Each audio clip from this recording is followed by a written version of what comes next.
അത് നമ്മൾ ശംഖുപുഷ്പം വെള്ളത്തിലിട്ട് ചൂടാക്കണം. എന്നിട്ട് നമ്മളൊരു മാജിക്ക് ചെയ്യാൻ പോവുകയാണ്. തിളച്ച് കഴിയുമ്പോൾ പിങ്കാവും.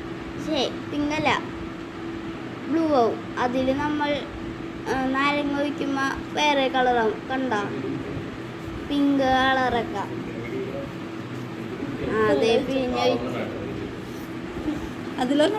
ഏത് കളറാണ് നിങ്ങൾക്ക് ഇഷ്ടമായെന്ന് പറയണോ കേട്ടോ. വലുതന്നെ പിഴി. ആ, ഓക്കെ. കളറ് പിന്നെ മാറും.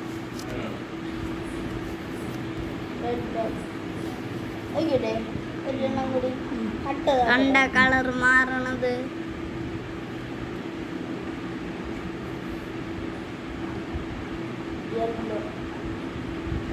വയലറ്റ് ആണോ, പിങ്ക് ആണോ രസം, അല്ലെങ്കിൽ ബ്ലൂ ആണോ? ബ്ലൂ ആണല്ലേ നല്ലത്.